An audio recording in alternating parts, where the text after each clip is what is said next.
Boa tarde, sou a Clarice, diretora de operações da Endeavor, e sejam bem-vindos a mais uma mentoria online diretamente do Scale Up Summit, o evento realizado pela Endeavor e pela UI.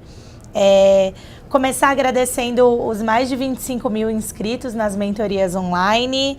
Não esqueça de mandar as perguntas pelo chat ao lado do vídeo. E a transmissão é ao vivo, mas no final o vídeo vai ficar disponível para aqueles que não conseguirem assistir até o final. E a gente está aqui, então, para falar de uma mentoria sobre mindset digital. A gente vai falar do que é transformação digital, como ela impacta os negócios e como os empreendedores podem e devem se preparar. E para isso, a gente trouxe duas pessoas muito especiais para a gente. A gente trouxe a Bel Umberg, fundadora do Que Vestir, mentora Endeavor e conselheira da UI no programa Winning Woman, e o Carlos Sena, diretor de estratégia digital do Serasa Experian. Então eu queria começar pedindo para vocês se apresentarem, falarem um pouquinho de vocês, e para a gente poder começar o nosso papo. Bom dia, pessoal, um prazer estar aqui com vocês, falando sobre um tema tão atual, né, Carlos? Eu sou a Bel, eu sou advogada e psicóloga de formação, fiz Direito na São Francisco, Psicologia na PUC, depois fiz uma pós na GV, trabalhei 12 anos como advogada de M&A, de fusões e aquisições no escritório bem grande, até o momento que eu resolvi empreender, ir para o mundo digital. E eu me juntei a duas amigas em 2009 e nós montamos o site O Que Vestir. Na época era um modelo que não existia no Brasil, foi o primeiro e-commerce de moda premium online, e passamos por aquele momento que todo empreendedor passa num momento de disrupção, de você é louco, que ideia é essa? Vai abrir mão de uma carreira consolidada, super tradicional, para vender roupa online? Ninguém compra, isso não funciona. E a gente viu neste ninguém compra, isso não existe, uma mega oportunidade. Deu certo, o Que Vestir foi um e-commerce que foi de 0 a quase 100 milhões em 6 anos. Nós fechamos agora o primeiro ciclo, vendemos para o investidor, e neste momento eu sou mentora Endeavor, conselheira da Ernst Young, dou mentoria para 18 empresas, startups de todos os segmentos, e as questões, neste momento, elas são muito parecidas e envolvem muito esse tema. Então, é um prazer estar aqui com vocês, e o que eu puder somar, estou aqui. Obrigada, Bel. Oi, pessoal, bom dia. Prazer, obrigado pelo convite de estar aqui com vocês. É um prazer estar aqui apoiando os empreendedores. Eu sou mentor há muito tempo. Estou muito envolvido com esse ecossistema de startups e meu background assim, é de computação, sou formado em computação, nasci na década errada, eu acho que na geração errada. E eu empreendi antes do Plano Real, empreendi antes da internet, então eu tive fábrica de software, tive provedor de internet e depois disso eu tive posições de diretor de tecnologia depois que vendi minha empresa. Aí eu fui testando outras habilidades, né? Então eu tive experiência com vendas, experiência com marketing. Isso foi ajudando a ter uma visão um pouco mais completa de como as coisas funcionam, né? Os últimos 5 anos eu passei muito envolvido com Venture Capital, eu era partner de um fundo de Venture Capital. E agora, nos últimos tempos, eu voltei para uma corporação para liderar um processo de transformação digital. Então, eu acho que dá para compartilhar um pouco de história. Aproveitando, eu queria começar esse papo ouvindo de vocês, para vocês, o que é, de fato, transformação digital? Quando vocês ouvem esse termo, o que isso significa para vocês? Comigo? Sim, transformação digital, vamos tá começar com o Carlos. É que esse é o meu tema, né? Por isso que eu passei a bola. Essa é uma palavrinha da moda, como todas as palavrinhas da moda, e hoje em dia está cheio, né? É o blockchain para cá, é a API para lá, é machine learning, e as pessoas se deslumbram muito com tecnologia. E uma das coisas que eu mais brigo transformação digital não é um tema de TI, não é um tema de tecnologia. A transformação digital ela tem a ver com essa mudança no mundo que a gente está vivendo hoje. E aí, assim, tem uma transformação muito grande de hábito, né? O nosso consumidor hoje, ele vive com um supercomputador no bolso, o celular, ele não desgruda mais dele. E a experiência que ele está tendo está sendo moldada pelo Que Vestir, pelo Facebook, pelo Uber. E mesmo quando essa pessoa ela vai para dentro de uma empresa, de uma grande corporação, mesmo quando ela consome serviços, ela usa serviços de outras empresas, a expectativa de nível de serviço dela é aquela que o Facebook, o Uber, o que vestir moldou nela. Isso por que essa palavrinha está na moda de transformação digital? Porque as empresas começam a olhar para elas e ver que elas não estão preparadas para andar nessa velocidade desse mundo e atingir aquela expectativa que os consumidores têm hoje em dia. E aí por isso que esse é um tema tão em voga de como é que a gente consegue adaptar os nossos processos, nossa tecnologia para atender a expectativa do nosso cliente. Legal.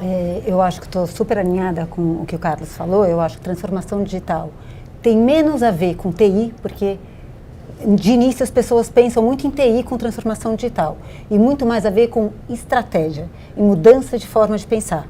Hoje em dia a gente tem que repensar vários pontos: cliente, dados, valor da minha companhia para esse cliente, competição, como é que está essa competição ou não, né? Como é que ela é? Eu acho que são todos esses temas que a gente fala quando fala de transformação digital. TI é sim uma parte importante, é o que vai dar a base para esses processos, vai nos ajudar, mas é estratégia e mudança de forma de pensar que nós estamos falando. Muito legal, muito legal. A velocidade da mudança também, rapidíssima, né? Não?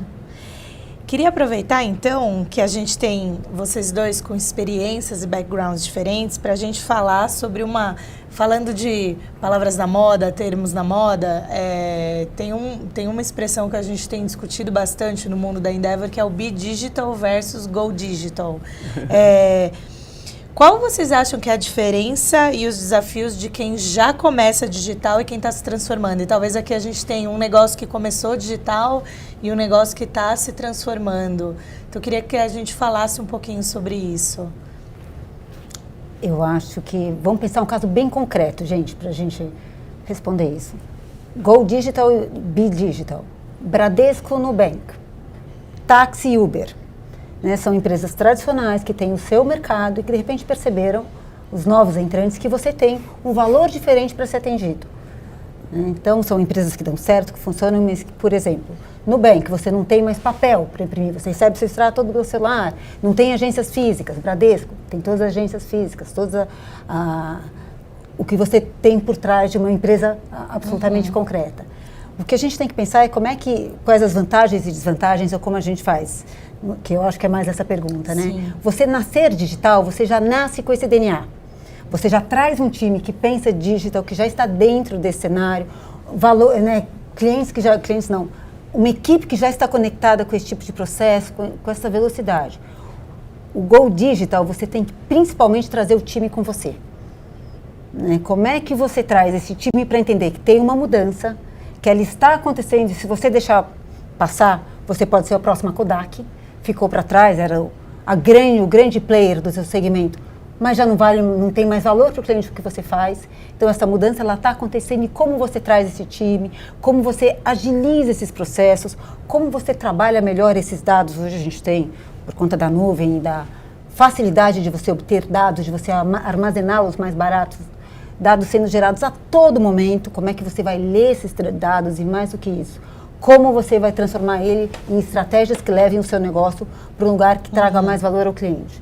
Então, acho que são posições diferentes e desafios diferentes, né? Você nascer digital ou não. Sim. Mas o Carlos, que está acompanhando isso todo dia, pode nos contar mais. Quando você fala principalmente de uma startup, e as startups mais de tecnologia, eu acho que o Be Digital ele não é uma opção, ele é a única opção, né? Você já nasce digital, já monta um time com um mindset digital. Eu acho que talvez a audiência tem uma parte que são empresas que já nasceram em uma outra época, estão em uma economia mais tradicional e pensando em o que isso tem a ver comigo, como é que eu me transformo. Uma startup, e se você está mais ligado em tecnologia, eu acho que tem outro tipo de desafio. Falando do ponto de vista de uma grande corporação, ou mesmo de uma pequena ou média empresa de um porte um pouquinho maior, você tem a gente fala muito do legado, né? Você tem um legado, tem um peso ali, mas tem um legado positivo, super positivo, vários legados positivos, né? Um deles é a geração de caixa. Né? Então, e você tem que aproveitar o que você tem de bom, a tua marca, tua carteira de cliente, para geração de caixa. E aí você tem que não dormir no ponto, você tem que saber atrair os talentos e conseguir reter os talentos para você aproveitar o que você tem de bom e se transformar seus processos para ser mais ágil. Para quem já nasce digital, aí o desafio é diferente. Como é que eu vou competir contra um gigante? Esse gigante, ele está ficando cada vez mais esperto. E ele está andando mais rápido. Não tem por que uma grande corporação não ser ágil. A agilidade não é atributo de quem é grande ou pequeno, é de mindset, né? E puxando um pouquinho isso que o Carlos falou, a gente já viu na história alguns cases, né? Grandes corporações que conseguiram se adaptar a esse mundo digital e as que ficaram no caminho. Sim. Uma que a gente usou foi a história da Kodak, que não conseguiu fazer essa transformação e acabou fechando, mas uma que eu acho muito interessante foi a Enciclopédia Britânica, que era mais ou menos a nossa Barça. A Enciclopédia Britânica era uma empresa de 240 anos, já super antiga, 34 volumes, né? Aquilo que você fazia. Vocês ainda não acompanharam, muita gente que está online não acompanhou. Não tinha Google não, gente. A gente ia lá, besouros azuis do Alasca. Você pegava um dos 34 volumes, olhava. Era assim que a gente pesquisava, fazia um trabalho. O que a Enciclopédia Britânica fez? Ela percebeu que estava mudando o mundo, né? Uma transformação digital rápida do papel para o conteúdo online, e ela foi se transformando. Primeiro ela lançou um CD-ROM, acabou competindo com o Google, depois ela começou a digitalizar o conteúdo, porque ela entendeu que o valor dela era o conteúdo que ela tinha. Hoje em dia ela tem mais de meio milhão de assinantes nos Estados Unidos, 50% de todas as instituições de ensino usam o conteúdo da Enciclopédia Britânica. Então, quando ela encerrou o papel da enciclopédia, o papel físico, a enciclopédia, o livrinho, correspondia a 1% da receita dela.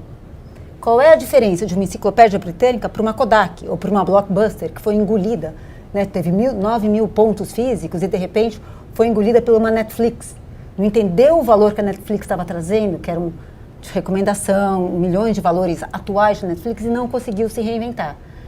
Então, para cada uma Enciclopédia Britânica, tem uma Kodak, tem uma Netflix. Você precisa estar muito atento para não ficar no caminho. Sou líder do segmento, vou deitar o coelho e a lebre, vou deitar aqui porque eles estão para trás, porque a hora que você vê, você pode ter sido engolido e aí game's over para você. Você vê, esse daí é um belo exemplo assim, da enciclopédia britânica, que eles usaram o que eles tinham de positivo. A marca, a credibilidade, o conteúdo, e o valor conteúdo, conteúdo curado. Então eles usaram um atributo positivo. E aí o outro exemplo que a Bel citou aqui, às vezes a gente associa o ser digital com tecnologia, mas compara Blockbuster que você falou e pensa na Starbucks. Starbucks tem uma cabeça digital, apesar do meio ser offline, mas por quê? O foco deles é na experiência. E aí você está colocando o cliente no centro, você está pensando na experiência dele multicanal, você está pensando em como enriquecer aquela experiência. Isso é ser digital também, o tipo de talento que você atrai. Não é só estar no meio digital, né? Então, e eu acho que isso é muito da transformação, né, Carlos? Aquele cliente que antigamente era um canal único, eu conto para ele o que ele vai comprar, eu digo, ele não é mais. Ele é um canal de mão dupla. Você troca com ele. Por exemplo, no Waze, ele cocria com você, ele te ajuda a criar os pontos de contato. O Weather Channel fez uma coisa muito legal também de criar pessoas que começam a passar informações de lugares onde estão, de tempo e tudo mais. Esse cliente, ele é muito mais do que a pessoa que vai receber, ele é a pessoa que vai te validar, que vai compartilhar nas redes sociais um produto legal que a tua empresa faz. Ou não, uma experiência positiva, negativa que ele teve, ele também vai compartilhar. Sim. Então, engajar esse cliente, trazer valor para ele, eu acho que é um dos grandes desafios também. E a gente tem que olhar com outro olhar. Tem muitos empreendedores que devem estar se perguntando, tô ouvindo aqui a Bel e o Carlos falar e eu tô na dúvida se eu tenho que mudar ou não tenho que mudar, se eu tenho que mudar ou se eu tenho que pivotar o meu modelo. Que perguntas vocês acham que os empreendedores têm que se fazer para entender se é hora de mudar e o que mudar? Porque acho que o medo que vem, que você falou da coisa da palavra da moda, é também você mudar por mudar, não saber direito o que você tem que mudar. Então, quais perguntas vocês acham que devem ser feitas? Eu acho que a primeira pergunta é o seguinte: o que eu faço o cliente ainda reconhece como valor? Antigamente as empresas tradicionais, elas tinham um valor que era fixo e você levava para a vida inteira. Agora esse valor ele é muito mutável, né? É valor? Não é valor? Como é que eu me adapto para atender de verdade esse cliente? Como é que eu faço para olhar para olhar para ele com este olhar um pouquinho mais positivo ou não positivo? Quer dizer, estou trazendo valor para ele? Eu acho que é uma primeira pergunta que a gente tem que fazer para saber se eu tenho que ir ou não para o digital. Eu estava pensando exatamente na mesma linha da Bel, a gente está muito sincronizado aqui. O que eu ia falar é o seguinte, vai para a rua e vai falar com o teu cliente. Super. Vai Escuta entender, ele, né? Escuta o teu cliente. Se esse cara está usando um outro canal, você tem que estar naquele canal. Isso. Se é relevante para ele, se aquilo que você ainda faz, que você faz ainda faz sentido para ele, ou se não faz mais, se ele está substituindo por alguma outra alternativa para o teu produto, assim, ouve o teu cliente, bota o teu cliente no centro, o resto vem depois. Então, depois que você descobriu o que é valor, a palavra que ela usou é a melhor palavra, assim, aquilo tem valor para o teu cliente, isso é importante. Eu estou lembrando de um caso também, acho que é bom a gente trazer caso um pouco para ilustrar. Certeza, Era uma empresa chamada Williams, uma empresa americana, que ela era a maior empresa de fliperama do mundo. Aí chegaram joguinhos eletrônicos. Isso ainda tem valor, o fliperama, o joguinho? O que ela fez? Ela se reinventou em outro segmento. Ela entendeu que a forma que ela tinha, os fliperamas, ia super bem para cassino. Então, ela começou a vender máquinas para cassino. Hoje, a receita dela é muito maior e ela achou outro valor para o produto dela com outro cliente. Parabéns para ela que conseguiu se reinventar. Mas o olhar, ele vem de fora, exatamente isso. Quem é meu cliente? Como eu estou conversando com ele? Eu estou atendendo? Qual a necessidade? Escuta, observe esse cliente. E o mercado tangencial, né? Que esse foi o exemplo que você deu aí de, poxa, eu tenho capacidades dentro da minha empresa que aquele meu mercado atual está minguando, mas eu tenho um mercado tangencial aqui do lado que eu não estou olhando, que eu posso pivotar. Eu estou pivotando o mercado, não o produto aqui. Mas aí eu estou atento, eu estou ouvindo o que está acontecendo no mercado. Outro gancho super importante que você falou, a história do pivotar. Eu acho que hoje em dia a gente consegue inovar a custos muito mais baratos. Antigamente, ou você testava o produto pronto, né, testou, e aí você só tinha um, deu certo, deu errado. Hoje em dia, com os MVPs, você consegue testar em clusters menores a tua hipótese, a custos menores, e assim, testar, errar, acertar, consertar, até você chegar numa versão final do teu produto. E aí vai para o mercado. Então aproveita essa nova forma de inovar que eu acho que essa transformação digital traz, né? Deixa eu pegar um gancho dela aqui. Claro. Eu acho que tem um monte de pergunta legal, mas aqui... A gente vai assim, batendo bola ela aqui, soltou uma bola aqui que é muito legal, porque assim, eu queria pegar até na plenária ali teve eu acho que foi foi no teu painel. Ah, tá. Que foi falado o seguinte, de a cultura aceitar o erro. Muito importante, gente. E assim, o que a Bel colocou foi o seguinte, você tem que estar aberto para testar. Eu acho que assim, erro, a gente tem que tomar um pouquinho de cuidado. A única observação que eu faria, assim, super de acordo aqui, eu acho que o modelo, você ter um pensamento científico, que é o seguinte, o que eu vou testar? Desenha a tua hipótese, planeja, coloca a meta, testa, aí avalia, mede. Aí aquilo que você mediu, o que você aprende, o que você aproveita, o que você testa de novo. Errar por errar, porque eu vejo muita startup falando, eu pivotei. O que você testou? O que você aprendeu? E mostra o que você queria testar. Né, também o que você errou, registra. Se você simplesmente mudou por mudar, ou mudou e não sabia o que você estava testando, isso não é um pivô. Isso é... Você não sabia o que você estava fazendo. Então, isso, quando você, aí colocando meu mindset aqui de investidor, é uma coisa que você pega e você tenta, você entende se tem substância aquele o teu pivô ou não, se ele foi um erro de caminho. Entendi. Por falta de planejamento. Parte do caminho, né? Se foi parte do caminho, você aprendeu, legal. Lembrei outro exemplo. Vou trazendo exemplo que eu acho que isso ilustra bastante. A cabeça vai pensando aqui, gente.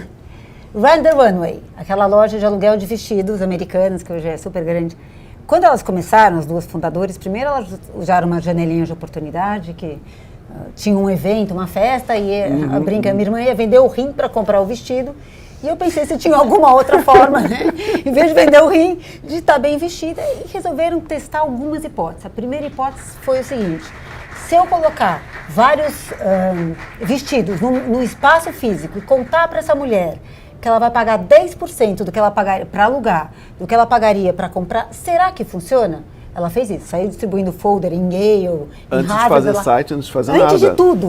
Por isso que o exemplo por isso muito que tudo legal. que você falou na teoria, vou contar um caso prático que é esse. Então ela testou, primeira hipótese, sim, a mulher aluga um vestido, 10% do preço, bacana, tem interesse, minha hipótese está comprovada. Segundo teste dela, e se eu fizer isso online? Será que essa mulher, ela aluga o vestido sem experimentar? O que ela fez? Um monte de foto e soltou em Nova York. O aluguel foi bem menor, mas a mulher alugava, porque ela queria testar. Hipótese 2, está comprovada. Dá para alugar também online, esse negócio tem tração online. Hipótese 3, vou me juntar com várias designers de Nova York, ela procurou a Daiane, na época, von Furstenberg, e elas vão desenvolver uma linha só para aluguel de vestido. Não funcionou, ninguém topou, falaram, você tá louca, vou deixar de vender porque eles vão alugar o vestido. Testei, então é a história, testei, deu certo, testei, deu errado. Mas aprendi alguma coisa? O que acontece? Registrou. Quando ela foi para o fundo levantar capital, ela não tinha site nem nada, mas ela tinha testado as hipóteses. Então foi muito mais fácil ela trazer dinheiro e o investidor entender que aquilo teria tração e era um negócio novo, porque ela tinha testado, ela tinha comprovado algumas hipóteses, rejeitado algumas, tinha um aprendizado. Então é isso que eu falo, inovar e testar no mundo hoje em dia, ele é muito mais barato e possível do que era antigamente. Mas você precisa, ter as hipóteses que eu estou testando, 2, aprender e ter espaço para o erro, e 3, registrar para você poder fazer melhor. Muito legal. Adorando suas Ficar quietinho aqui para vir pergunta. Senão a gente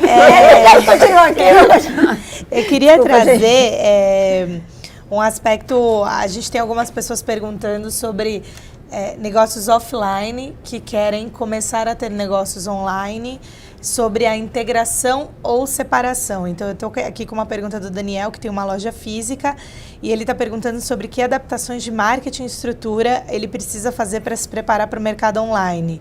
Então, uma das perguntas que ele fez é se ele pode ter só um estoque para os dois, mas acho que em linhas gerais, quais fatores devem se considerar para manter separado ou algum nível ou total de integração? O que vocês... É o Daniel, né? Daniel, o seu cliente hoje, ele é só off? Ele é só on? Né? Eu acho que hoje em dia a gente é tão monitorado, está todo mundo tão o tempo todo em todos os aplicativos que eu não consigo pensar num cliente, numa pessoa separada do on e do off. Eu acho que é um pouco do que a gente fala, uma visão holística da empresa, a história do Omnichannel, ela é super relevante. Quando a gente montou o Que Vestir lá atrás, até quando a Amazon fez o IPO deles em 99, veio essa grande máxima do mercado, que às vezes aparece do tipo, não vai ter mais loja física, o mundo inteiro vai ser online, não vai existir shopping. O que a gente aprendeu que isso não é verdade, né? Uma transformação digital, ela não mata todo o mercado, ela acha o nicho e eles convivem. Mesmo na época do Que Vestir, qual era o conceito também? Que as lojas físicas seriam showrooming, como a gente fala. As pessoas iriam na loja física, mas na verdade elas só comprariam online. Não foi verdade também. Hoje em dia o conceito é do web rooming, né? As pessoas pesquisam no online e compram na loja física. Também não acredito nisso. Eu acho que o teu cliente, ele está em todos os lugares, né? Ele está no off, ele está no on. O que você precisa aprender e criar processos para isso é para estar conversando com ele, com seus valores, da sua forma, com o seu DNA, em todos estes momentos. Não perde ele nas redes sociais, não perde ele quando ele vai no site de busca, não perde ele no ponto físico. Faz ele lembrar, faz ele se engajar com você, em qualquer lugar que você estiver. Bel, então o que eu estou tentando, tentando entender, o que você está tentando dizer é que, então, a estratégia de marketing, por exemplo, ela não pode ser dissociada. Eu acho que não. Eu vou tentar complementar os pontos da Bel, até para não repetir muito. Eu acho que cada um tem que refletir para o seu negócio. Então, assim, não dá para dar uma resposta genérica, porque tem dois aspectos aqui que eu estava pensando na pergunta do Daniel. E aí, tentando expandir para o máximo possível aqui da audiência. Vai depender do porte da tua empresa, da geografia do teu negócio, e vai depender do teu produto. Então, você pode ter produtos que são mais viáveis no online e produtos menos viáveis no online. Se tem uma loja de material de construção, num bairro ou numa cidade, sabe? O quanto o online é relevante para o teu negócio, eu não sei. Você tem que entender o teu cliente, entender se ele está lá, se é relevante para ele. Se o teu bem ele é facilmente distribuído no digital e eu posso romper a fronteira geográfica, legal. Eu posso sair da minha cidadezinha e eu estar vendendo para o Brasil inteiro. Isso a gente vê bastante. Então, eu acho que tem uma reflexão sobre qual é o teu produto, qual é o teu mercado, se esse teu mercado ele tem uma limitação geográfica ou não, e a tua ambição, né? Quando você pensa numa empresa que tenha, vamos dizer, que você possa fazer mais a omnicanalidade, que é você olhar todos os canais, porque eu acho que não é só para também não usar essas palavrinhas mágicas e falar para todo mundo, olha, você tem que ser omnichannel. Depende do teu negócio, depende da tua ambição, mas pensando em quem tem essa possibilidade, o teu produto ele é ok para ser distribuído de forma mais ampla, você tem capital ou tem interesse em expandir. O digital, ele pode complementar, ele tem que complementar o físico e vice-versa, que foi o que a Bel colocou. Tem muita gente que vem, e às vezes a imprensa ela atrapalha um pouco, porque vem assim, o showrooming, ou o web rooming, ou o omnichannel, e a gente pensa assim, agora para cá, agora para lá. E assim, cara, tipo dançar quadrilha, né, de festa junina. Deixa eu citar um baita case local aqui do Brasil. Pô, tem o Magazine Luiza aqui. Acho que é um belo de um exemplo de gente que era offline, fez não é uma transição, mas ele criou um canal extremamente relevante no digital. É mais um canal, né? E aí depois ele começa a repensar a loja física como um complemento da experiência. E aí olha qual é a lógica? É a experiência. A lógica não é eu tenho que vender online, eu tenho que vender offline, onde está o estoque. Não, cara, repensa, pega a perspectiva do cliente, redesenha teu processo de acordo com a expectativa do teu cliente, para o teu mercado, para o teu produto. Legal. Só uma notinha. Como ele chama? Quem perguntou? Eu acho que era uma pergunta que já estava enviada antes. Eu entendo que quando a pessoa fala eu tenho que ser online, não é eu tenho que montar um e-commerce, porque essa resposta, para mim, é super alinhada com o Carlos. Você tem dinheiro para isso? É hora? Mas ser online, para mim, é estar nas mídias sociais, por exemplo. Eu tenho que estar comunicando com o meu cliente no Insta? Você tem. Sim. Sabe, eu tenho que estar em pontos online, então é um pouco isso. Essa presença online, ela pode ser muito diferente do que o e-commerce.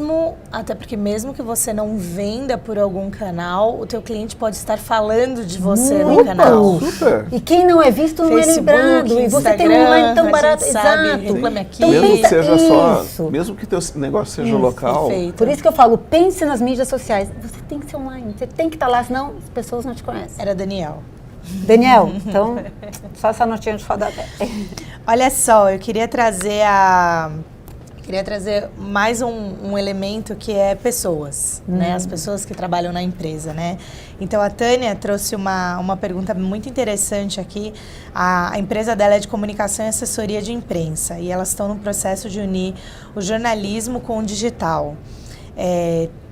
Entende que tem que fazer uma mudança cultural e rever os processos. A pergunta dela é como fazer isso de uma maneira sem trazer traumas para a equipe e como pensar em que processos tem que mudar. Isso talvez, não sei se você, Carlos, está vivendo isso na sua empresa.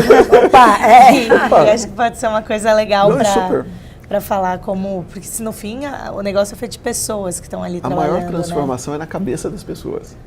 Ela não e assim, através da cabeça das pessoas você consegue transformar. Tecnologia você compra.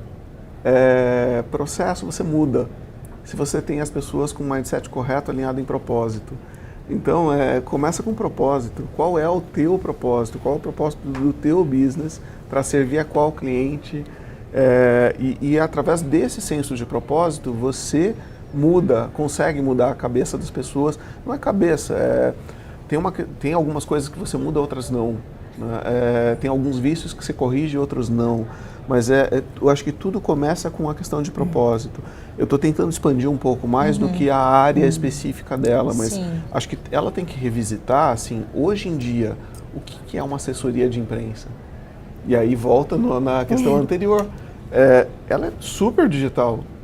E se você não está no digital, as pessoas que estão ali não estão com a cabeça no digital, aí tem duas perguntas aqui. As pessoas, elas estão afim, elas têm clareza de propósito. Se você não deu clareza de propósito para elas, e se teu time não está afim, não vai acontecer. Perfeito. E eu também acho, para a Tânia, né, que perguntou para a gente, Tânia, eu acho que teu segmento foi dos mais impactados nesse momento. Sabe por quê? Porque antes você era um formador de conteúdo que você distribuía em várias redes. Hoje em dia, são vários distribuidores de conteúdo. Né? Então, como é que você faz para que o teu conteúdo, que é o teu valor, que é o que você faz de melhor, né? Como você fortalece essa marca, esteja distribuído e conversando com os clientes nas pontas certas, com os formadores certos, com as pessoas certas. Então, repensa isso. Qual é o teu valor? Conteúdo, como é que eu mudo disso? De um para vários disseminando. É um super desafio para você no momento.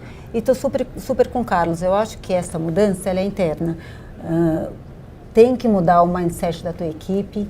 A gente perde soldados no caminho, porque não é todo mundo que vai junto. Faz parte, né? Mas leva com você quem tiver esse novo olhar, porque senão corre o risco de você ficar no caminho, sim. Provavelmente, assim, no caso dela, até o cliente dela está mais perdido do que ela. Sim. Porque, e aí, Tanto olha a conteúdo, oportunidade. Né? Olha a oportunidade. Ela pode ajudar o cliente dela a guiar o cliente dela. Aí, será que ela tem os skills? Será que o time dela tem os skills? Então, tem uma janela de oportunidade na tua frente, mas assim, como é que você vai se posicionar? Então, volta para propósito, o que você quer fazer, que valor que você vai gerar, fala com o teu cliente, entende o teu cliente.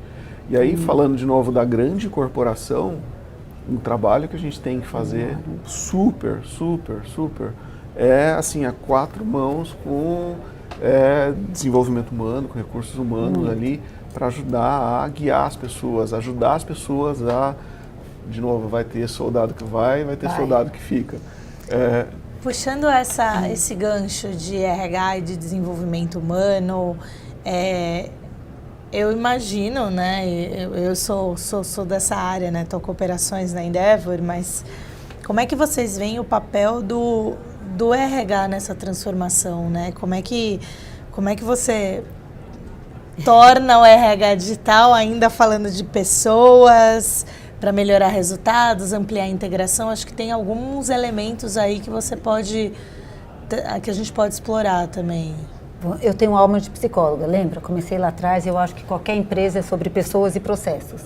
O próprio Márcio estava me contando que a pessoa que ele manteve do lado dele, hoje, depois de IPO e tudo, é o cara do RH, como ele fala. Então, e também tem uma frase do Covey, que escreveu aquele livro 7 Hábitos das Pessoas Saudáveis, Positivas, sei lá, que ele diz que a transformação digital, a tecnologia, vai mudar as empresas, mas os relacionamentos humanos ainda são a chave para o sucesso. Então, eu acho que o RH, ele é o guardião dessas relações, é ele que vai conseguir trazer o time junto, né? Fortalecer esse time, explicar para eles, empoderar, olha, vamos junto, se errar, vai ter espaço. E como é que ele faz isso no digital? Eu acho que quanto mais transparente ele for, quanto mais todos os colaboradores conseguirem entender para onde estão indo, quais são os dados, o que a gente está querendo comprovar, o que está trazendo o cliente, mais eu acho que tem um aspecto do mundo digital que é a própria relação dos colaboradores, como a informação flui dentro da empresa. Mudou muito, ponto que eu acho. Né? Opa, super. Então... Super. A gente estava... o RH é meu parceiro. Assim, sem ele eu não consigo fazer a mudança que a gente tem que fazer, né? E aí, tentando amarrar com as questões anteriores, a gente não estava falando a mídia social é super relevante até para a lojinha local ali, né? Tudo. Olha, tem uma coisa que a gente fez eu sempre estou falando muito de canal digital e falando de cliente, eu colocando cliente no centro, a gente fala muito da experiência do cliente, tem aquela palavra, desculpa ficar usando jargão aí, mas o customer experience, né? Você olhar a jornada do cliente, a gente começou a falar o seguinte, e o employee experience? Sim. Qual é o paralelo que eu consigo fazer para dentro qual é a jornada do meu colaborador aqui dentro e como é que eu consigo transformar essa jornada? A gente faz um paralelo de uma coisa com a outra, porque isso me ajuda a transformar a cabeça das pessoas que vão servir o meu cliente. Muito legal. Trazer aqui a pergunta do Fernando, super interessante. ele fez uma pergunta de quem vem de uma formação tradicional com experiência offline precisa entender tecnicamente do mercado digital? Precisa entender de programação, de marketing digital? O que vocês acham? Eu vou contar quando eu fui essa pessoa, porque eu fui essa pessoa, né? Eu era advogada, M&A, um escritório super tradicional, colar de pérolas, essas coisas. De repente resolvi empreender. O que eu sabia de TI? Nada. O que eu sabia de varejo? Pouco. Eu tinha uma ideia que eu achava que podia ser bacana e eu achei que, assim, também eu tinha bem claro que não era eu que ia cuidar da área de TI. Então, o que eu fiz? Primeira pergunta, você precisa saber de TI? Não, mas você precisa saber que você não sabe. Então, você precisa trazer alguém que saiba. Você precisa saber muito de estratégia, né? Eu sei de marketing digital? Não, então eu vou trazer alguém que saiba. E eu preciso saber o que eu quero pedir para essa pessoa. Por exemplo, como não tinha nada de venda de moda feminina online, nós sentamos com a Ikeda na época, que é a nova Rakuten, e a gente contou que a gente queria 3 thumbzinhos de foto do vestido, tinha que ser de frente, de costas, de lado, e que precisava de um zoom para a pessoa ver qual era o tecido. Eu não sabia como eu fazia aquilo, como eu programava, mas eu sabia o que eu queria. Para o cara da logística, eu também não sabia como entregar, nunca tinha trabalhado com logística, mas eu contei para ele que eu queria uma caixinha super linda, com papel de seda e um cheirinho da loja, porque eu entendia que era isso que ia trazer valor para o meu cliente na outra ponta. Oba, eu consigo comprar em casa uma apresentação linda e chega uma caixinha que parece que eu me dei um presente, vou comprar nessa empresa, é isso que eu quero. Então eu sabia que para isso na logística eu precisava desse cuidado. Então, precisa saber TI? Não, mas precisa saber de estratégia, o que você quer. E saber o que você não sabe e trazer para o teu time pessoas com skills complementares é super importante. Acho que o pior erro é achar que você tem que saber tudo. Não tem, fazer gente. Tudo. Se você acha, não vai dar certo. Nem começa, né? A gente não sabe tudo. Então, graças a Deus, mas tem muita gente boa que sabe o que a gente não sabe. Traz essas pessoas para o teu time, faz elas sonharem junto. Legal. Tem uma pergunta aqui da Ana Cláudia sobre as dificuldades. Ela quer saber quais dificuldades as marcas têm para atender o público que mais cresce no Brasil e no mundo, que é o público mais velho, com mais de 50, 60 anos. Como atingir esse público via mídias digitais ou do modo digital, né? Então, como lidar com um público que cresce, que não é naturalmente o mais digital? Como é que você faz para atingir? De novo, foca no valor, eu penso. O que tem valor para esse cliente? A gente tinha esse desafio. Por exemplo, era muito mais fácil uma pessoa que já comprava numa Forever ou comprava um adolescente comprar no site do que uma pessoa acima dos 50 anos. Ela tinha medo de clonarem o cartão, não sei se a roupa vai ficar boa ou não vai ficar. O que era valor para ela? Ser bem atendido, ter um chat que respondesse se ela tivesse dúvida, ter uma troca rápida, ter esse contato. Então, a gente criou um chat específico para essas pessoas, um saque que atendia elas. Ajudava até a fazer compra no site. Você entrou ali, clica no botão tal. Isso era valor para ela. Né? Trabalho diferente, os diferentes. Eu vi essa semana um slogan da Globo, que eu achei fantástico. Somos 100 milhões de uns, que eles chegaram a 100 milhões de clientes. Então, trate diferentes os seus 100 milhões. São uns, cada um é um. A pessoa que tem medo de comprar online, faça ela comprar online através do saque. Aqui já sabe, facilita a vida dela no mobile, one click checkout, faz a vida dela mais fácil. Legal. Você vê que as duas últimas perguntas e até as duas respostas da Bel aqui foram focadas em experiência do cliente. Sim. Super. E aí, assim, você está pensando em estratégia, você está pensando na experiência que eu quero desenhar para o meu cliente e que eu estou aprendendo com ele. Então, a questão sobre o público mais jovem há mais tempo, o público mais maduro. Com melhor idade, muito diferente. Quem diz que eles não estão online? Depende do produto, depende, mas muitos deles estão com o smartphone ali, eles estão, a primeira coisa que ele faz lá, qualquer coisa, dá um Google, está nas mídias sociais. Cuidado com o preconceito, né? Entendi. Porque acho que está todo mundo online hoje em dia. A dificuldade dos 2 anos de idade aos 80 anos de idade ou mais. E esse público é super fiel, né? Quando ele compra uma vez e entendeu que você é de confiança, ele só compra com você. Ele conta para todo mundo. É um super público. Pensa que o seguinte, o trabalho que os bancos fizeram para educar a população, Os bancos investiram lá atrás em, poxa, até a gente nem lembra disso, não é da minha época, assim, o banco chegava a vender computador, a ajudar você a contratar banda larga, hoje em dia tem banco dando 3G, esses caras estão educando porque interessa para eles a transação ali, né, de você usar o cartão, usar o meio de pagamento online. Eles estão criando já um hábito de fazer as pessoas perderem o medo, porque você hoje não vai mais na agência, você resolve tudo online. Se o cara resolve tudo do banco dele online, e garanto que muita gente madura resolve tudo online no banco, por que não as outras coisas? Exato. Quantas pessoas pedem táxi hoje sem esticar o braço? Né? E tem muita gente madura que pede táxi assim. Então vamos repensar, deixa os preconceitos para trás e pensa o seguinte: meu cliente, o que ele precisa, estuda, sai de casa e vai falar com o teu cliente, vai entender o teu cliente. Escuta, né? Escuta, ele fala. Olha só, aproveitando aqui que a gente está discutindo o usuário, a Camila, ela tem um desafio, ela tem um e-commerce de moda country. E o negócio é somente online hoje. E o desafio que ela está tendo, o acesso está caindo. E ela está se perguntando hoje qual é a melhor estratégia. Eu acho que o legal é a gente discutir aqui, porque a primeira pergunta que ela faz é ter um negócio físico. Então, eu queria ouvir um pouco vocês sobre a questão do acesso caindo, se você olha para acesso, se você olha para conversão, se você já pensa em um outro canal, testa um outro canal.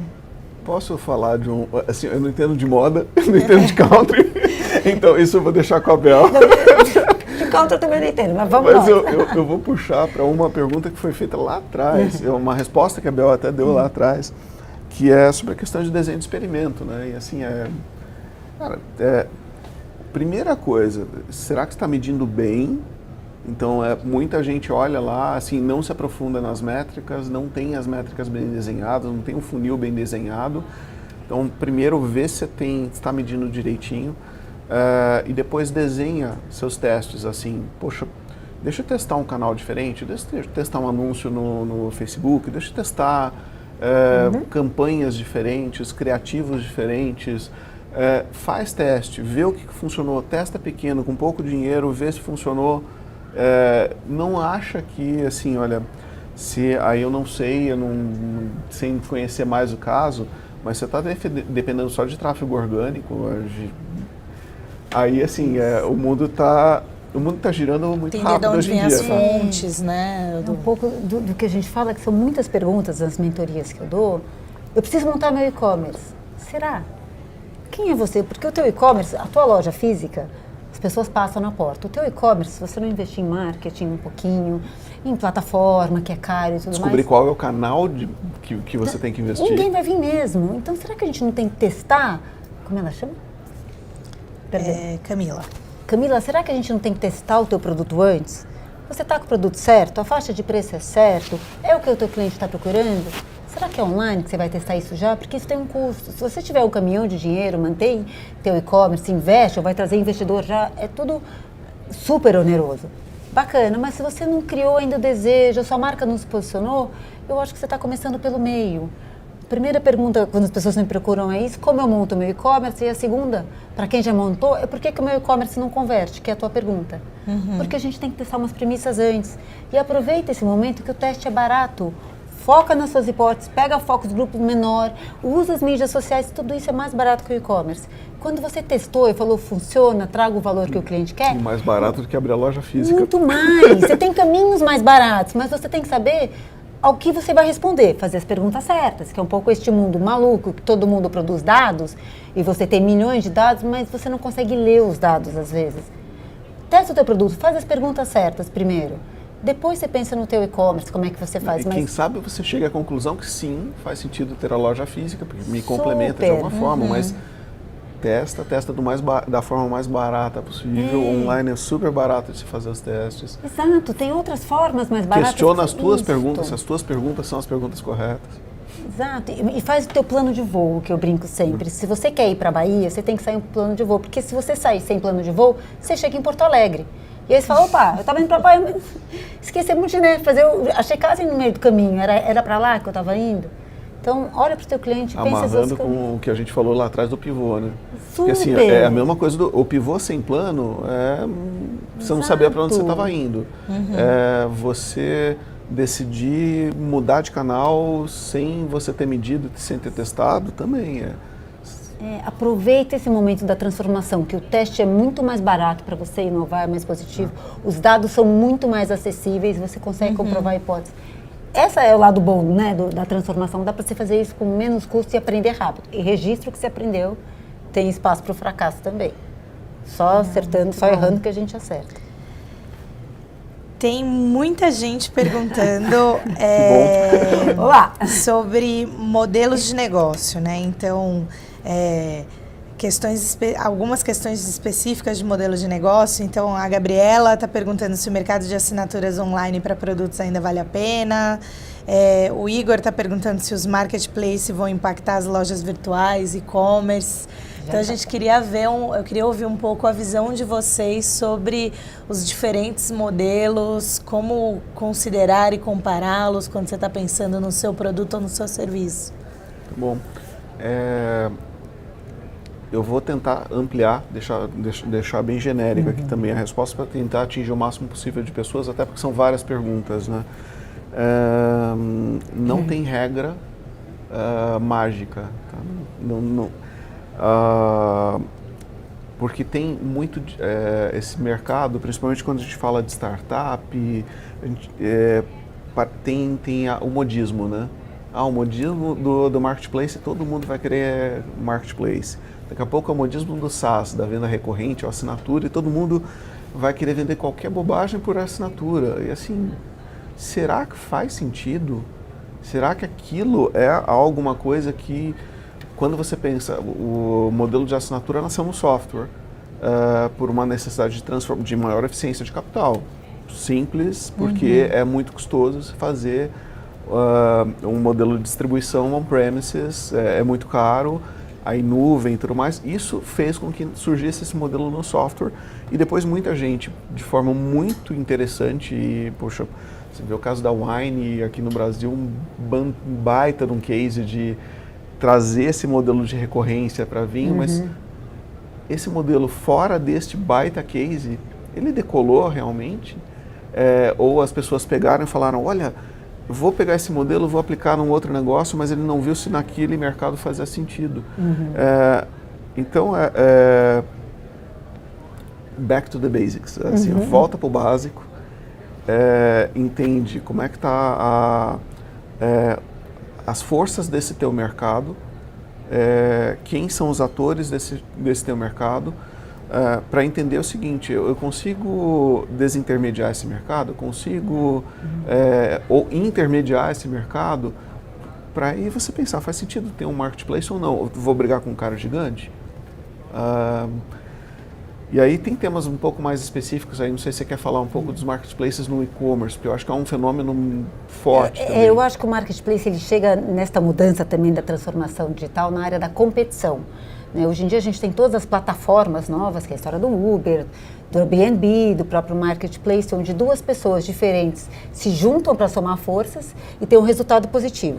O Marketplace ele tem um lado bom em todas essas plataformas, ele é muito menos oneroso do que você trabalhar sozinho, você vai menos longe do que o seu próprio e-commerce, mas ele precisa de escala, né? Ele se paga na escala, você soma forças e você consegue produzir um resultado diferente.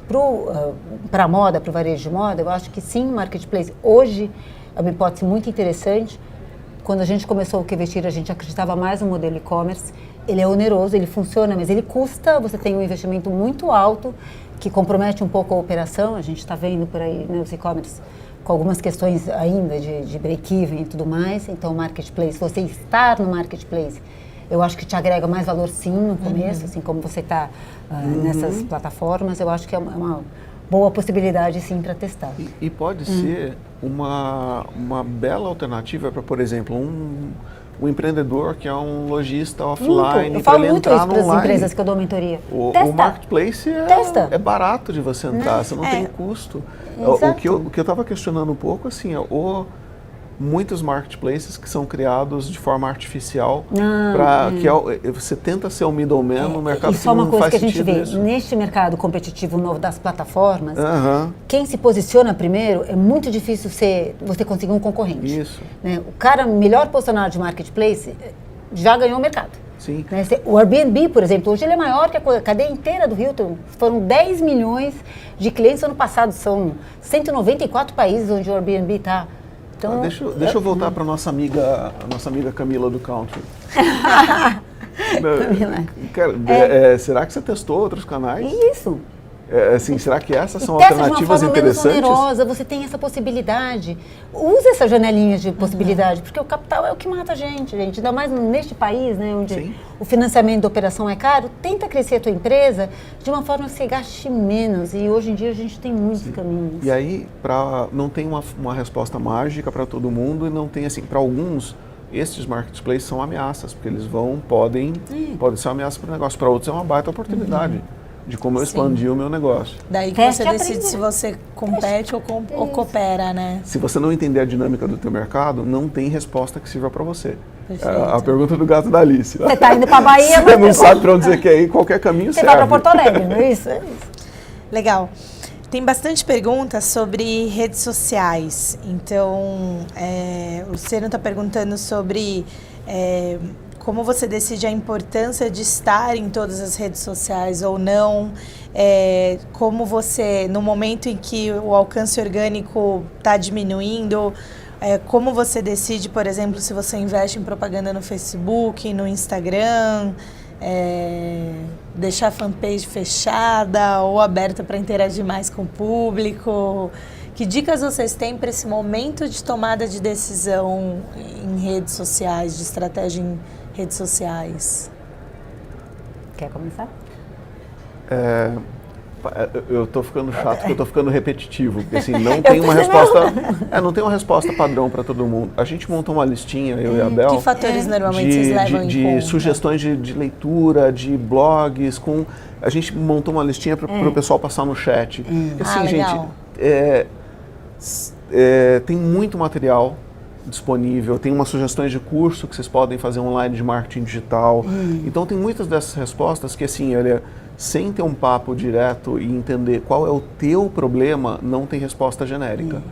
Para alguns uma estratégia é boa, para outros não é boa. Estar em todas as redes depende do seu mercado. Você consegue dar algum exemplo, por exemplo, no que vestir de tomada de decisão de redes sociais que vocês...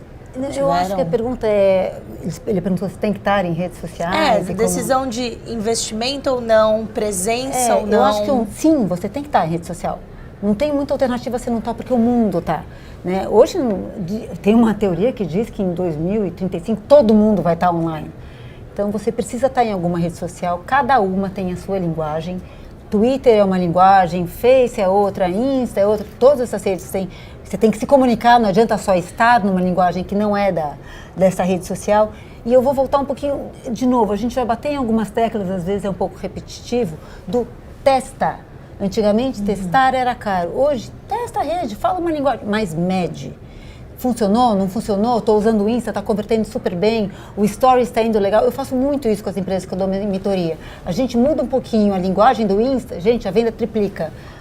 Quando você acerta, porque quando você erra e vai para o conceitual, perdeu a venda na hora. A gente testava no QVestir quando nem tinha, no comecinho do Insta, vou contar para vocês. A gente fazia o showroom em 250 marcas. Né? E o QVestir, como nós comprávamos o estoque, você tinha que acertar na compra do produto, porque se você compra o produto errado, não tem logística que entregue, marketing que vende, você mata a empresa. E a gente tinha uma boa venda, 97% do que a gente comprava, a gente vendia. Isso é um número excelente para o mercado, só 3% sobrava. O que a gente começou a fazer? A gente ia no showroom e a gente fotografava o vestido branco ou preto e postava, meninas, preto ou branco? Tinha um monte de gente na nossa rede online, preto, a gente comprava. O que aconteceu? A gente começou a usar eles como testador das roupas que a gente escolhia, vendia muito mais. Então aproveita este cliente que interage. Tem um engajamento que você criou que com ele. Engaja, você vai criando... ele já tinha visto, ele cria desejo para comprar, ele é co-criador dessa história com você. E isso ele se sente participando, né? Super. Né? Então, participa para você, é uma super... O que a gente queria testar? Você tem que ter essa pergunta. Se funciona mais isso ou aquilo, se essa tendência a brasileira gostou ou não. Na hora, quanto custava? Nada. E o resultado era fantástico. Então, aproveita para testar mais barato, que é o que esse momento traz. Não precisa sofisticar super, é o que a gente falou, as palavras da moda, todas em inglês. É keep it simple. Quanto mais você olhar para o teu cliente, ele vai te dar resposta.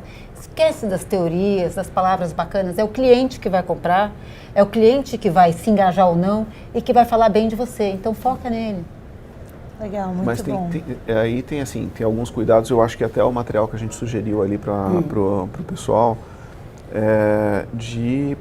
tem que ter uma estratégia de conteúdo, Super. tem que ter uma lógica de conteúdo, porque é muito fácil de você, principalmente se você tem uma estrutura pequena e com gente que não conhece, você misturar canal, né? Você começar a fazer uma comunicação que é pro ego do fundador e é fácil de você fazer bobagem em rede social.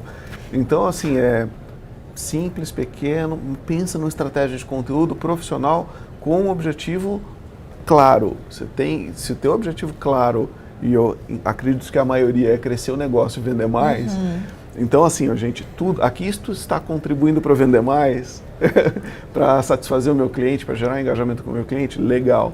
Não está contribuindo, é bobagem, é distração.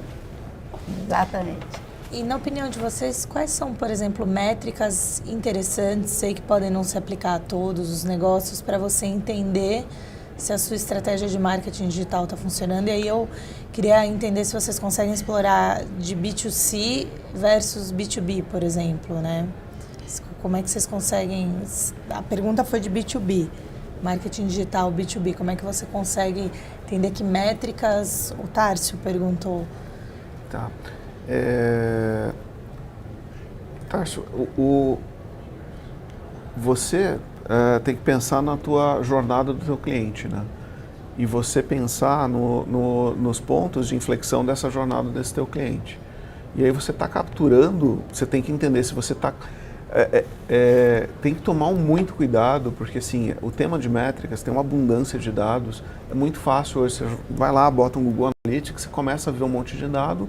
Se você não entender como é que você está interpretando aqueles dados, e não é a ferramenta, e não é uma métricazinha mágica, é qual é a jornada que o meu cliente está fazendo. Eu estou medindo essa jornada, e gente, geralmente é uma matemática simples, né? É uma lógica de funil e eu gosto muito da filosofia Lean, tá? A gente aplica muito o Lean e o ágil, né? O princípio básico do Lean é você ter uma obsessão por você encontrar desperdício e você otimizar. Você diminuir o teu lead time.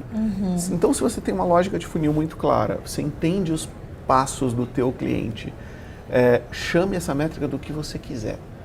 Mas aí você entende essa métrica e você tem uma obsessão de fazer o seguinte: hoje eu vou aumentar 0,5% aqui, eu vou aumentar 0,1% aqui. E você ter essa obsessão e você ter as métricas corretas, isso é genérico para todo mundo. Se preocupa menos com a métrica de mercado, porque tem muito esse frenesi de assim, mas o investidor vai olhar o quê? Cara, o teu cliente, ele vai olhar o quê, né? Ele vai olhar se a jornada dele foi boa, se ele conseguiu chegar no final, comprar o produto e ficar feliz, usar o produto depois e te recomendar. Então... É isso aí. Muito legal. Mudando de assunto, se vocês pudessem sugerir um assunto ou tendência que os empreendedores precisam estudar mais para estarem preparados e não perder o bonde, qual que seria? Eu acho que estudar sempre, gente, né? Acho que tem milhões de coisas que estão acontecendo sempre. Eu adoro ler, tenho uma formação super de humanas. Brinco até que eu estou perdendo as séries do Netflix que rolam em casa, porque enquanto eles estão vendo a série, eu estou lendo. E eu acho que sempre tem novidade, a gente tem que separar um pouquinho, porque é um pouco a história dos dados que a gente falou. Quando você tem muita informação, você junta ela e faz o quê, né? Mais importante do que você ter informação é transformar ela em ação. Porque senão fica aquele mundo sei um monte de coisa e não sei o que eu faço com isso também. Então, acho que leia o máximo que você puder, se informe sobre esse mundo novo. E, no momento, eu estou encantada com o livro que é do meu filho mais velho já está na faculdade. Eu brinco com ele, que é o maluco da vez, que é o livro do Elon Musk, né? O Elon Musk é um empreendedor sul-africano, que até trouxe o livro para vocês verem. Ele é assim, o cara que fundou a Tesla, o carro elétrico, quando disseram que isso não ia acontecer nunca. Hoje o Elon está fazendo foguetes, que ele vai vender viagem para Marte em 2022. Com a SpaceX, ele tem uma empresa de energia solar que está vindo. Deixa eu mostrar aqui. Então, ele é o Steve Jobs da geração passada. Isso aqui assim, são assuntos gerais, porque de conteúdo a gente tem um monte. Esse daqui, o livro do Elon, tem e-book, claro, mas só para vocês saberem quem é. Porque esse cara, ele está pensando muito além do que a gente está pensando. O próprio Google, hoje, com a Alphabet, que é a dona do Google, também está investindo em foguete, né? A gente está indo muito, muito mais para frente do que está acontecendo agora. E eu acho que isso encanta, porque isso faz a gente viajar com eles e pensar como eu quero estar. E ele fez outro dia, em Adelaide, uma apresentação, uma convenção, mostrou, não sei se vocês viram, o foguete que vai levar a gente de Nova York para Londres em 30 minutos. E ele saiu desse conceito. Por que avião vai e volta, né, e pode ser usado várias vezes? E por que o foguete a gente manda e nunca mais volta? Isso não está certo. Então, assim, pensar muito além, ter essa curiosidade. Eu brinco que é o maluco da vez, porque ele pode ser o grande nome daqui a 10 anos, ou 5, quando a gente estiver falando, ou mais um maluco. Mas o Zuckerberg, o próprio Jeff Bezos, essa turminha toda que hoje são os visionários, eram os loucos da vez lá para trás. Então, olha para o louco da vez agora. E quanto mais você puder estar com pessoas que sabem do negócio, participar de eventos assim, aumentar seu hub de conhecimento, ser curioso. O empreendedor, ele é curioso, né? Ele quer mais. Acabei de perguntar por que a gente vai, né, para a América Latina, porque a gente quer mais. O empreendedor é infinito e além. Então, seja curioso, pesquise os temas e tudo. E quando você for chamado de louco, preste atenção que aí tem uma mega oportunidade. Foca nisso, né? Você falou de curiosidade, assim, é o meu lema de vida, assim. Eu tenho um poeta americano, que é o Ezra Pound. Ele tem um micropoema dele lá, que é Curiosity, Advice to the Young, Curiosity. E, assim, é o lema de vida dele, é curiosidade. Mantém a mente aberta. E aí, assim, gente, eu sou um cara de TI. Se eu ficar no meu mundinho, eu me limito. Então, quem me limita sou eu mesmo. Então, cara, leia o máximo que você puder, vai no museu, vai ver balé, abre a mente, convive com gente diferente de você. Diversidade é bom, porque te traz, a inovação vem da diversidade, né? E a única coisa que eu ia acrescentar é o seguinte, até nessa questão de ler o máximo possível, tudo que você for fazer, faz com propósito. Então, assim, pensa na direção que você está indo, porque se você ficar andando à toa, aí tem esse momento de abre a cabeça para se inspirar, tem um momento que você tem que fechar e focar. Né? Foca. Então, escolhe o que você está lendo, filtra, pede recomendação. A gente fez algumas recomendações pensando muito nas perguntas aqui e vários temas. A gente falou aqui de métrica, de dicas de como se transformar, de canais das redes sociais, de marketing de conteúdo, de inbound marketing. A gente montou uma listinha bacana ali para compartilhar com vocês, mais alguns outros livros. Se informa, mas tenha sempre o propósito, né? De para onde que eu quero ir, reflete sobre a tua empresa e para inspirar os teus colaboradores também. Mas assim, curiosidade e propósito. Acho que são complementares, muito, né? Legal, muito legal. Para terminar, eu queria trazer uma pergunta sobre dados da Larissa, sobre um negócio físico, como conseguir dados sobre o cliente antes dele vir a você, né? Como usar tecnologia para isso, ou se você precisa de um profissional de BI, ou se existe... Como ter insights sobre um cliente que não necessariamente vem até você, um potencial cliente, né? Mas ele está com você no ponto físico? Não necessariamente, né? Mas você tem um ponto físico e você quer entender o seu mercado, o seu cliente, o dado não vem naturalmente até você. Posso dar um conselho aqui? Assim, usar uma frase que foi dita na plenária também. tudo que é demais é ruim, né? Então, assim, às vezes dado demais é ruim. A gente está nesse mundo de todo mundo falando do Big Data. E 1000 dados, né? Para que você precisa desse dado? É realmente isso que vai fazer a diferença? Eu não sei qual é o segmento, talvez seja extremamente relevante ou não ter esse dado, mas assim, só um pouco de cuidado, porque muita gente se distrai gasta mais tempo e gasta procurando, analisando dado. Assim, meu mundo é dados. E assim, dado, quando você sabe o que fazer com eles, é ouro puro. Só que se você não sabe como é que você vai usar aquilo, é distração. Então, principalmente, a gente está falando com um público que é majoritariamente de pequenos negócios, né? Então, pensa se isso é extremamente relevante para você ou não. Se for extremamente relevante, pensa na privacidade do teu cliente e pensa se ele está a fim de compartilhar essa informação com você. Né? Eu acho que é um tema relevante. Todos nós a gente tem que estar preocupados com isso, é super presente essa questão. Então, pensa para que você vai usar antes de gastar tempo. Coletando. Eu estou pensando aqui, vou até vender o peixe de uma das empresas Endeavor que eu dou mentoria, que são os meninos da Lean Survey, que são incríveis. Eles estão vendo exatamente essa janelinha de oportunidade. Como eu faço para medir o dado no ponto físico de clientes, porque muitas vezes a pessoa entra e sai da loja e você não tem esses dados. Então, eles viram uma janelinha de oportunidade, montaram uma startup e tem um monte de oportunidade, porque é muito importante você conhecer esse cliente, saber por que ele entrou e saiu, por exemplo, uma loja, vamos pensar. Claro. Por que ele entrou e saiu e não consumiu? Por que ele entrou no supermercado, que é o que eles estão fazendo hoje, e foi nessa gôndola e não na outra?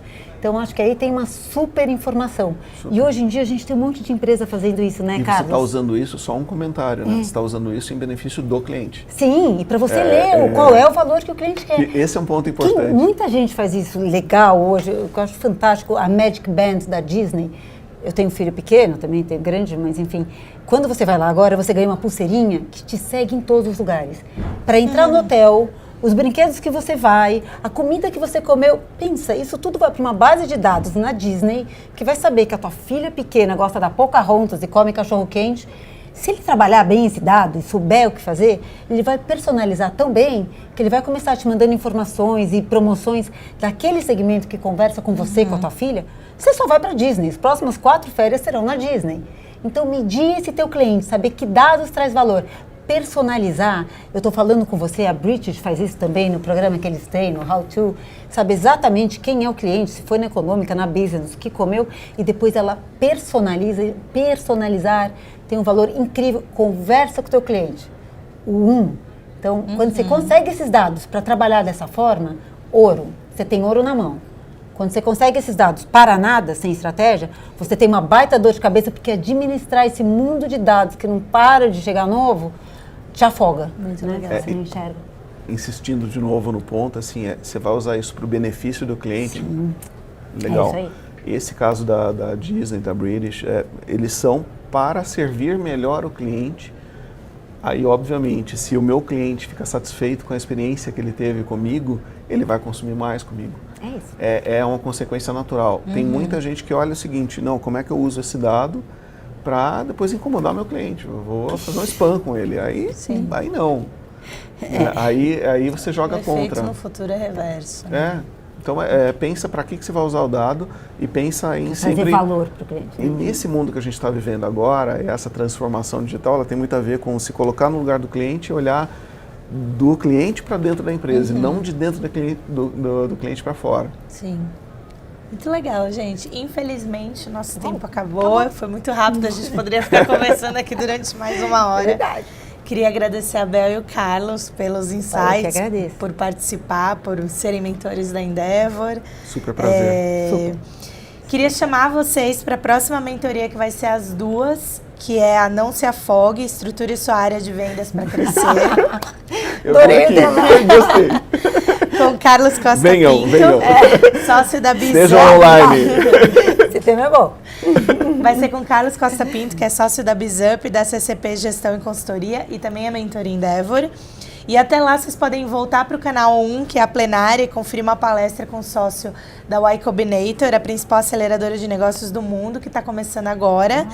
E agradecer a todo mundo que participou online, agradecer a Vox, a nossa parceira de transmissão online desse canal do Scale Up Summit. E lembrar vocês de não se esquecerem de se inscrever no nosso canal de mentorias, no nosso canal do YouTube, que vocês podem ver os nossos vídeos e nossas mentorias. Obrigada, boa tarde. Boa tarde, gente. Tchau, pessoal.